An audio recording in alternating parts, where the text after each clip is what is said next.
Hello, hello, hello. Welcome to the episode of the GSMC Wrestling Laureate podcast brought to you by the GSMC Sports Network.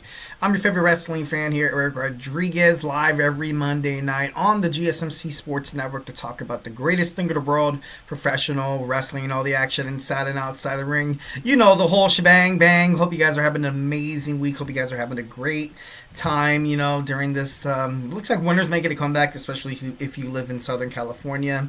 Not a huge winter kind of guy, but those of you enjoying the rain, congratulations. And of course, there's always that conversation. It's like, oh, we need the rain. We need the rain. I'm like, no, we don't. I'm just kidding. No, the earth, the plants, whatever, they really need the rain. So, 1,010% happy that, I guess it's getting out of the way. My philosophy ultimately is like, it's gonna rain during the winter, in early spring, and then it's just gonna make summertime that much better, because it's gonna make the grass be grass. It's gonna make all the trees, they're gonna bloom. I feel like they're gonna bloom, nevertheless, but ultimately, like, it needs rain to kind of pop, so you can enjoy the summer more if we get a nice little rainfall during the winter. So I guess I can't be too upset about it, me being a summer guy. So let's get to dig on into some of the action here. First segment, we're going to talk about some WWE Monday Night Raw. It aired on Monday, obviously. It was good. Overall, I thought it was pretty great. I thought it ultimately could have been better, but we'll talk about it in a little bit. And then we're going to talk about NXT. I'm going to give you guys my NXT recap. And then we're going to talk about TNA Impact. We're also going to talk about Ring of Honor as well. And in our fourth segment, we're going to talk about the WWE Hall of Fame. There's been, Lex Luger recently been announced. We have the natural disasters, earthquake, and typhoon. We got Michelle McCool, and of course, the cerebral assassin, the CEO of WWE, Paul Triple H Levesque, being announced as the class of 2025. I think there's a couple more spots to be filled. I think usually they do six? I feel like they do like 6 or 5. But we're going to talk about some names that, should be thrown in the mix as well. Maybe potentially locking up that last spot or the last 2 spots. In our fifth and final segment, we got Rey Fenix. Rey Fenix has been released from AEW. He's been granted his release, so obviously everybody in WWE is waiting with the anticipation, knowing that him and his amazing brother Penta are going to be, reunited in WWE. We're going to talk about how the Lucha Brothers will save the WWE Tag Team division on Monday Night Raw. Thank God. And how it's going to be all great. It's going to be all downhill from here for both of their illustrious careers. Honestly, I feel like they belong in WWE. 1,010% no knock on AEW. I just feel like, I don't know, maybe there's a little biases because, Rey Mysterio, the greatest luchador of all time, obviously, what is the word? Debatable, arguably, if not the best luchador of all time, was on, WCW, then made it to WWE once when WCW went under 2001. But we're going to talk about that in our fifth segment. But before we get into any of that, remember to always hit up the tips and donations link. Also hit up that super chat. Also participate actively in the shows while we are definitely live. As of this moment, not live, definitely recording. But, even though we set recordings, always feel absolutely open. Don't be shy. Drop your thoughts inside that comment section, and we will get back to you ASAP. Definitely love one thing about the GSMC Sports Network. We want you guys, the viewers, to absolutely feel like this is like an hour podcasting. Your voice is definitely heard. Your voice is part of the mix. 1,010%. Whether if you're performing actively, chatting on shows, or if you're just leaving some comments from the videos, we definitely love hearing your guys' feedback. Feedback is a gift. We want to know how to do our jobs better. We want to know that you guys are absolutely loving the content, but most importantly, we want you guys to feel absolutely comfortable to say, to do. No, I'm just kidding. Well, yeah, obviously, keeping it respectful here at the GSMC Sports Network. We do love a lot of peace, love, and positivity. 1,010%. And just remember to always, while you're watching our content, to Superman punch that like and subscribe button to the show. Also, share if you have some fellow wrestling friends or any other, passion in terms of podcasting. We have a bunch of podcasts here, like all around sports. Make sure you send it to a friend. Spread the word. Definitely spread the word 1,010%. But always remember to Superman punch that like and subscribe button to the show. All right, so without further ado, we have WWE Monday Night Raw. Like I said, I liked it. Felt like it could have been better, obviously, because John Cena had to. He was overseas. He was overseas at a photo shoot for one of his new movies, and obviously, The Rock as well, dealing with Hollywood and stuff like that. So we're not going to get Cena or The Rock for about another week or two. Obviously the WWE Universe still stewing about what happened at the end of the WWE Elimination Chamber with Cody Rhodes getting mugged by Travis Scott, The Rock, and John Cena turning heel. It was crazy. It was a crazy finish. But we have Monday Night Raw talk. CM Punk kicks off the show, obviously seeming super pissed. He is deeply upset. He was definitely projecting to the fans. He wanted the fans to give him a name of somebody that was going to put on the spot. I've heard a lot of names, but the one he chose to go after was The Rock. The Rock, John Cena, basically saying how, that he's not that delusional. I know he wants the main event WrestleMania, but CM Punk won't stoop down to the level that The Rock will because he's not wearing a fake championship. He's not the people's champ anymore. And once again, CM Punk on John Cena talking about how he would never, ever, ever be so desperate enough to main event WrestleMania to give up his soul. So I thought that was actually pretty cool how CM Punk, kind of painted the narrative a little bit. He said, John Cena, you're not going to fool me twice. He bought into the whole John Cena, BS and stuff like that. When he was in the Elimination Chamber match, you saw them ultimately embrace. Obviously, kind of alluding to what happened during the CM Punk pipe bomb back in 2013. How Punk was ultimately upset how John Cena was the golden boy. CM Punk was ultimately one of the better wrestlers, if not the best wrestler on the roster in WWE, in professional wrestling, period, during the time. He never really got, his due diligence. He never got basically what he deserved, a main event title shot. He never really, at the grandest stage of them all, WrestleMania, where WWE ultimately owed CM Punk. I feel like they did owe him 1,010%. As of, you could tell that CM Punk was one of the wasted talents that WWE ultimately overlooked. Because, once when CM Punk left the company, everybody wanted to see him come back. He had a little short stint in the MMA, fight. I'm not too sure if he was officially in the UFC, but he didn't, not really too much success there. But CM Punk, definitely one of the best to ever do it. Definitely one of the best professional wrestlers, most known even during CM Punk's hiatus or during his absence in WWE. Sometimes you'd go to shows, Monday Night Raw, SmackDown, whatever. You would have the fans chant CM Punk, CM Punk, CM Punk. And I feel like if you never left an imprint that deep within the society that is the wrestling fan, like the niche audience that they had, they would never really kind of announce their names. You'd be just another name, you'd pass right outside the back door, never to be spoken of again. But to leave a mark in WWE like CM Punk did, and the way he left, it let fans, including myself. I was a huge CM Punk fan. I still am a CM Punk fan. But you could definitely tell how he definitely left his imprint in WWE, with the fans still chanting his name. Obviously, during WWE, during the time he was gone, and CM Punk would constantly, something that Seth Rollins, bothers him about is like that he would bash WWE. CM Punk would ultimately bash WWE. When he was on AEW, he would talk some trash about WWE, and obviously, you gotta let bygones be bygones here. CM Punk is definitely, quote-unquote, the best in the world.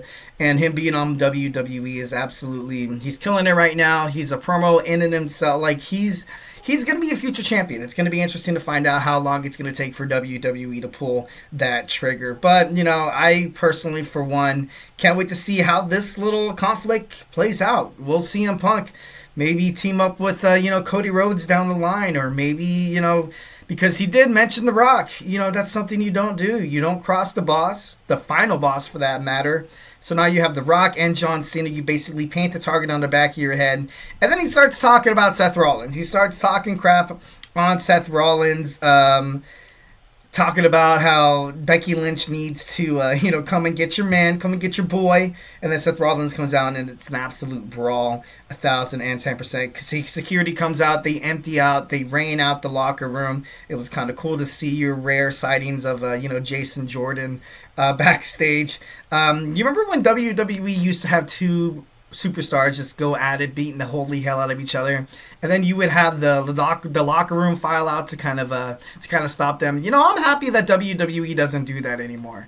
I feel like it ultimately looked the people coming outside to stop the fight, so they looked weak. They didn't look like championship material, and I'm just happy that they don't do that anymore. But last thing I'm definitely going to say about the CM Punk promo on Monday Night Raw, I definitely loved how he said that he can see through John Cena as of right now, and he knew it for many years. Like, I like that. He said you were selling the people bull crap. He saw through it, and then he bought into it. Don't fool me twice, and he's never going to buy into it again. So, John Cena in his retirement tour making more enemies more than friends. But no, it was super cool. If WWE storyline is setting up maybe like a night one tag team match where you have 3-on-3 CM Punk teaming up with Cody Rhodes, CM Punk calls in that favor. Roman Reigns comes in to fight alongside them. You get the main event 6-man tag team match. Well, not even the main event. It wouldn't really. It is main event worthy, but I feel like ultimately night one will be Jey Uso taking on Gunther. But if you see The Rock, John Cena, and Seth Rollins, because of the hate that Seth Rollins has for both CM Punk and his former Shield member Roman Reigns, we can see a nice little 3-on-3 6-man tag team match. That'd be pretty badass. All right, next we got Finn Balor. Finn Balor still seems eager to win. That's always good. He says he's going to handle Braun Breaker on his own. Obviously, not really what happened at the end of the show. Braun Breaker, shines out once again, holds his own against the Judgment Day, Carlito, Dominic Mysterio, and Finn Balor. I'm not really sure how much of this we're going to get, the bickering between Dominic Mysterio and Finn Balor. I definitely hope it's leading to a match at WrestleMania. If it's not, I got to be brutally honest, and it just seems like a waste of time, and it seems like they're really squeezing this whole Judgment Day thing for all it's worth. I feel like ultimately the Judgment Day is kind of dead. Once when Liv Morgan and Dominic Mysterio, then the addition of Raquel Rodriguez, and now they're WWE Women's Tag Team Champions. And, it was the perfect booking for Liv and Raquel, definitely. But right now, I feel like WWE's kind of handling those demons, the skeletons that they created in their closet, to be like, oh, crap, we just put titles on these people, and now we have to keep this Judgment Day thing going. So I feel like they did ultimately kind of shoot themselves in the foot there, because what's Dominic Mysterio really going to do? Just kind of be a manager or a lackey person for Liv Morgan and Raquel Rodriguez during their tag team title run? Possibly. That could definitely happen. But then Dominic Mysterio would be on his own, and the only thing that really makes Dominic Mysterio relevant within the WWE Universe is his allegiance with the stable, the Judgment Day. So it's going to be interesting to see how WWE handles this. Maybe I want the Judgment Day stable to end super badly, and maybe WWE will add another member. I feel like Bronson Reed would be an amazing addition to the Judgment Day to be kind of that fill-in that Damian Priest was, and then Finn Balor. If he goes after the WWE Intercontinental Championship, it would be absolutely astronomical. It would be pretty badass. Watching a triple threat match between AJ Styles, Braun Breaker, then you have Finn winning, becoming the new Intercontinental Champion, and then you start seeing the feud between him and AJ Styles kind of spark up again, and they know each other very well. I believe they were Bullet Club members together. It would be absolutely cool to see their feud. The best feuds out there in the wrestling world is obviously between close friends. Kevin Steen, El Generico, and Ring of Honor. You saw it on AEW recently for Edge, Adam Copeland, to retrieve the TNT Championship from Christian Cage. That match was pretty badass. You saw Triple H and Shawn Michaels back in 2002 at SummerSlam. And now you're going to have AJ Styles and Finn Balor to kind of create another banger. So, I'd be that'd be pretty a nice booking if, but obviously, I'm not a WWE, storyline writer. I would love, if you want to, hit a brother up. I got my resume on LinkedIn. Just kidding. Moving on. We have Gunther taking on Otis. At first, I kind of thought it was terrible. I was like, what is this? Why are they doing this? I don't understand. But, at the end of the day, you had Gunther coming out being cocky. This is kind of how you need to have Gunther coming into WrestleMania. I feel like WWE has ultimately kind of underbooked him, have made him seem like, how with the overall hype of Jey Uso and how Gunther barely beat Jey Uso at WWE. Saturday night's main event, then you have Jey winning the Rumble. Gunther at this point kind of seems like he's the underdog. And I know that that WWE doesn't want that to be like the case as soon as, that WrestleMania, as soon as the night drops. But that's kind of how it's seeming like. Because as of right now, I'm like, and I don't know if this is just me, personally, but I'm like, okay, obviously, Jay's going to win the World Heavyweight Championship. That's why they didn't book him against, Cody Rhodes. That's why you have him time after time after time come in and, the whole, yeet thing. And then he would usually wind up on top of these, promos here. He would kick Gunther out of the ring or clothesline on the outside. Or the security would come out and separate them, and he would wind up, and his music would be playing in the background. But it was kind of nice to see Gunther, he had a great match against Otis. I thought that was great. Otis looked good against Gunther. I thought that was great as well. With him ultimately getting the victory, it was pretty cool. And then, of course, he was attacking, Akira Tozawa and Otis. And then Jey Uso music hits. And automatically my thought process, I was like, oh, God, here we go again. This shouldn't be a spot where Jey Uso, once again, is standing over Gunther looking tall. Like, he's going to lose that underdog factor that WWE is kind of banking on with this WrestleMania main event. And then you saw, A-Town Down Under randomly. I was like, oh, God, at this point, the WWE Raw Tag Team division is shot. It needs a revival. I feel like the Lucha Brothers will be that new spark that it needs. I love myself some War Raiders, but I don't know. I feel like it needs a change. But anyways, A-Town Down Under. I feel like at this point, with the WWE Intercontinental Championship picture kind of seeming like it's you got Sheamus, you got Ludwig Kaiser, you have AJ Styles, you have Braun Breaker, you have Finn Balor. The addition of Grayson Waller and Austin Theory, I understand why they're not pulling the trigger on them breaking up. I thought they were going to do it like months and months ago, but, they're keeping these two guys together, but then you're dropping WWE, you have them dropping subtle hints of them accidentally hitting each other, them talking over each other during promos, them saying that they're better than one another, two egos going at it. Maybe they have a blow up heading towards SummerSlam. Maybe that happens, that would be pretty cool. But, as of right now, them facing each other, it kind of seems like it would be like an AEW 0 hour kind of matchup, which is kind of bad. But I don't know. I feel like it kind of seemed like it's done. But then Gunther comes out, chokes out Jey Uso. I like that. I thought that was pretty cool. It was perfect. Perfect spot for Jey. Nobody came out to help him, showing that he is truly on his own, Uso.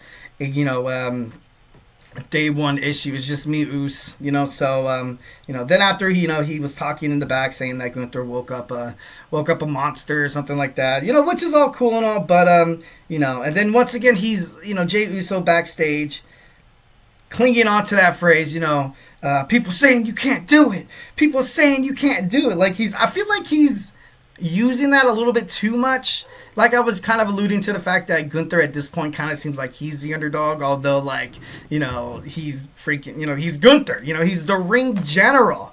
But the way Jey Uso is, like I was saying before, the way it is right now, it seems like Jey Uso is the favorite to win.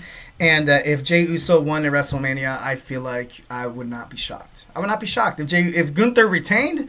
I would be pretty shocked, but I don't know. That would be pretty crazy for WWE to kind of build him up all year just to have him drop his only chance against Gunther, and I feel like that would hurt Jey as well. But like I said, nothing against Jey, but I just feel like they need to create Gunther as more of a towering, demonic bad guy, who this unstoppable, Austrian force, But I don't know. It should be pretty interesting heading forward. Ivy Nile loses a chance at the women's Intercontinental Championship again. Kind of crazy. Next we have that Chad Gable video talking about how he wants to become a lucha. Then he meets some shady guy in an alley and he hands him a box with Lord knows what's inside of it. It was an interesting promo. Hopefully, down the line, I feel like it will kind of be a point or kind of be a little bit of an Easter egg of Rey Fenix coming to the WWE to help out Penta. But the promo, you had to tell where Chad Gable was this whole time. Like, I understand that. But the whole the WWE production thing, how they've recently been doing that, which is all good. I like it. Because I do want Chad Gable to be a really pivotal piece next season, technically. I guess if you're, counting WrestleMania as kind of being the Super Bowl of WWE, next season would be, after WrestleMania. I want him to kind of take his place. He's such an impressive wrestler, would be an amazing piece on WWE Monday Night Raw. And like right now, you kind of just have him being like a floater. You kind of had him being the victim to make the Wyatt Six look strong. Then Bo Dallas gets injured, and they haven't been seen since they lost to the Final Testament, which broke up because the Authors of Pain and Paul Ellery got, they got released. And like it seems like that whole thing between the Final Testament and the Wyatt Six was a huge waste of time, was a waste of breath. So then you made American Made look weak for no reason. The Creed brothers look weak. Chad Gable looks weak, especially, Creed brothers once again lose a shot at the World Tag Team titles, losing against the War Raiders. I don't know. It's just the whole tag team division is just Chad Gable deserves more. Definitely, they do deserve more. But like I said, I do like the War Raiders, but I feel like I'd rather see the tag team titles on the New Day as of this point, because the War Raiders, they look too strong, if that makes sense. They look too strong. They're too big. That Brock Lesnar effect, that Rhea Ripley effect in the women's division, how they just look unstoppable, and like, I don't know. We'll see what happens. Like I said, maybe it's just me. Maybe I'm too connected to it whatsoever. But finally, on Monday Night Raw, we have a new Women's World Heavyweight Champion. Iyo Sky defeats a distracted Rhea Ripley. Obviously, Bianca Belair doing some kind of heelish things back there, maybe talking trash, helping Iyo up to her feet to beat that 10 count. It's a nice little setup that because I really, really want a triple threat match for this title. I want to see Iyo, Rhea, and Bianca. You had that confrontation at the end of Elimination Chamber once when Bianca won it. I feel like, just that build up those three women in that, oh my God, in that environment, in that WrestleMania, that's like main event worthy. That'd be pretty cool to see them, that triple threat match, make the main event of night one. Would be pretty badass. But congratulations to Iyo Sky. The Genius of the Sky becomes the WWE Women's World Heavyweight Champion. First ever woman to hold both titles, both new titles. I heard that. She was a WWE Women's Champion, and then she's a WWE Women's World Heavyweight Champion. So congratulations. She definitely deserves it. And, I would be interesting to kind of see her drop the title, though. Have a nice little 3-week reign. I don't know. I feel like that would kind of suck for you. All right, guys. So, hey, do not go anywhere. We talked about Monday Night Raw, and now make sure you guys check out my video of WWE. I'm going to give you guys my WWE NXT recap. So grab your favorite snack, grab your favorite ice cold beverage, and, do not go anywhere.